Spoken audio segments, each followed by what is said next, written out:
ನಮಸ್ತೆ ಉಪೇಂದ್ರ ಅವರೇ, ನಾನು ಪ್ರೊಫೆಸರ್ ಸೌಭಾಗ್ಯ ಅಂತ. ಇವಾಗ ಸಮಾಜದಲ್ಲಿ ಏನು ನಡೀತಾ ಇದೆ, ಕೊಲೆ, ಸುಲಿಗೆ, ಮೋಸ, ವಂಚನೆ, ಮಾರಣಾಂತಿಕ ಭ್ರಷ್ಟಾಚಾರ, ಇದು ಒಂದು ಪೇಕ್ ಲೆವೆಲ್ಗಿದೆ. ಈ ಜನ ವಿಪತ್ತಿನೆಡೆಗೆ ಅತಿ ತೀವ್ರವಾಗಿ ಹೋಗ್ತಾ ಇದ್ದಾರೆ. ಇದು ಒಂದು ದುಃಖದ ವಿಷಯ ಅಲ್ವೇನ್ರಿ? ಇದನ್ನು ಬೇರು ಸಮೇತ ತೆಗಿಬೇಕು. ಬರೀ ಭಾಷಣ ಮಾಡೋದು ಹೇಳೋದು ಅಲ್ಲ, ಇದನ್ನು ಬೇರು ಸಮೇತ ತೆಗಿಬೇಕಾಗತ್ತೆ. ಇದು ಎಲ್ಲಿಂದ ಬಂತು, ಹೇಗೆ ಬಂತು, ಯಾಕೆ ಬಂತು, ಇದು ಬರಲು ಕಾರಣವೇನು, ಇದನ್ನು ನಾವು ಹುಡುಕಿ ಆ ಜಡೆ ಏನಿರುತ್ತಲ್ಲ ಅದನ್ನು ಬೇರು ಸಮೇತ ತೆಗಿಬೇಕು. ಇದು ಮೊದಲನೇ ವಿಚಾರ. ಆಮೇಲೆ ನಾನು ಹೇಳೋದೇನೆಂದರೆ, ಉಪೇಂದ್ರ ಅವರೇ, ನೀವೇನು ಈ ಸಂದರ್ಭದಲ್ಲಿ ಸಮಾಜದಲ್ಲಿ ತಲೆ ಎತ್ತಿ ನಿಂತಿರುವ ರಾಕ್ಷಸದಂತೆ ತಲೆ ಎತ್ತಿ ನಿಂತಿರುವ ಭ್ರಷ್ಟಾಚಾರ, ಅನ್ಯಾಯ, ಸುಲಿಗೆ, ಇಂಥ ಸಮಯದಲ್ಲಿ, ಕೊಲೆ ನಡೀತಿರುವ ಇಂಥ ಸಮಯದಲ್ಲಿ ನೀವು ಈ ದೊಡ್ಡ ಹೆಜ್ಜೆ ಎತ್ತಿದ್ದೀರಲ್ಲ, ನೀವು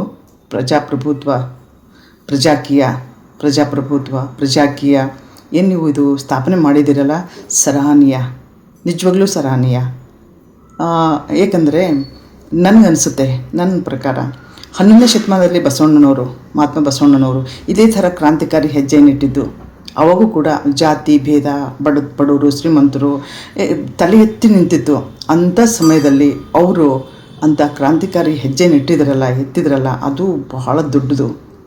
ಅದನ್ನ ಮಧ್ಯದಲ್ಲೆಲ್ಲೋ ಬಿಚ್ಚೋಗಿತ್ತು. ಜನ ಸುಮ್ಮನೆ ಇರ್ತಿದ್ರು. ನಾನು ಕೂಡ ಓದೋದು ಸುಮ್ಮನೆ ಇರೋದು, ಅದು ನಾವು ಜೀವನದಲ್ಲಿ ಅಳವಡಿಸ್ಕೊಳ್ಳಿಕ್ಕೆ ಆಗ್ತಾನೆ ಇರಲಿಲ್ಲ.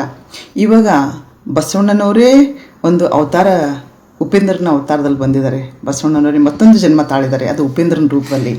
ಉಪೇಂದ್ರ ಅವರೇ, ನೀವು ಆ ಜನ್ಮದಲ್ಲಿ ಬಸವಣ್ಣರಾಗಿದ್ದೀರಿ ಅನಿಸುತ್ತೆ. ಇವಾಗ ಈ ಅವತಾರ ತೊಗೊಂಡು ಬಂದಿದ್ದೀರಾ. ಆಮೇಲೆ ಈ ಕ್ರಾಂತಿಕಾರಿ ಹೆಜ್ಜೆಯನ್ನು ಹಿಂದೆ ತಗೋಬೇಡಿ, ನಾವೆಲ್ಲ ನಿಮ್ಮ ಜೊತೆಯಲ್ಲಿದ್ದೀವಿ. ಈಗಿನ ಸಮಾಜದಲ್ಲಿ, ಈಗಿನ ಪರಿಸ್ಥಿತಿಯಲ್ಲಿ ನಿಮ್ಮಂಥವರ ಅವಶ್ಯಕತೆ ಇದೆ, ನಿಜವಾಗ್ಲೂ ಅವಶ್ಯಕತೆ ಇದೆ. ಜನರು ಹೆಂಗಾಗಿದೆ ಅಂದರೆ, ಅವ್ರಿಗೆ ಏನೂ ಗೊತ್ತಾಗ್ತಾ ಇಲ್ಲ, ಎಲ್ಲಿ ಹೋಗಬೇಕು, ಏನು ಮಾಡಬೇಕು, ಹೇಗೆ ಅಂತ ಗೊತ್ತಾಗ್ತಾ ಇಲ್ಲ. ಯಾರು 500 ಕೊಟ್ಟು ಮೋಸ ಮಾಡ್ತಾರೆ, ಯಾರು ಬಾಟಲ್ ಕೊಟ್ಟು ಮೋಸ ಮಾಡ್ತಾರೆ, ಯಾರು ಏನೋ ಅಕ್ಕಿ ಕೊಟ್ಟು ಮೋಸ ಮಾಡ್ತಾರೆ, ಏನೋ ಒಂದು ಕೊಟ್ಟು ಅವರಿಗೆ ಮೋಸ ಮಾಡ್ತಾಯಿದ್ದಾರೆ. ಅವ್ರಿಗೆ ಗೊತ್ತಾಗ್ತಾಯಿಲ್ಲ ನಾವು ಮೋಸ ಹೋಗ್ತಾ ಇದ್ದೀವಿ ಅಂತ.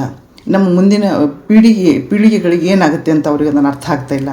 ಅದಕ್ಕೆ ನೀವು ಬಂದಿದ್ದೀರಲ್ಲ, ನೀವು ಈ ದೊಡ್ಡ ಹೆಜ್ಜೆ ಎತ್ತಿದ್ದೀರಲ್ಲ ನೀವು, ಅದ್ರ ಸಲುವಾಗಿ ನಿಮಗೊಂದು ದೊಡ್ಡ ಸಲ್ಯೂಟು. ಹಿಂದೆ ತಗೋಬೇಡಿ, ಇದನ್ನು ಮುಂದೆ ಹೋಗಬೇಕು. ಜನರಿಗೆ ಇದು ನಮ್ಮದೊಂದು ಧ್ಯೇಯ ಇದೆ. ಬನ್ನಿ ನಾವು ಎಲ್ಲರೂ ಸೇರಿ ಮುಂದೆ ಸಾಗೋಣ.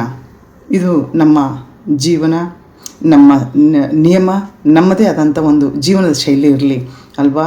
ಸೊ ಅದಕ್ಕಾಗಿ ಜನರಿಗೆ ನಾವು ತೋರಿಸ್ಕೊಡ್ಬೇಕು. ಏನು ತೋರಿಸ್ಕೊಡ್ಬೇಕು ಅಂದರೆ, ಗೌರವಿಸಬೇಕೇ ಹೊರತು ಗುಲಾಮರಾಗಬಾರ್ದು ಅಲ್ವಾ?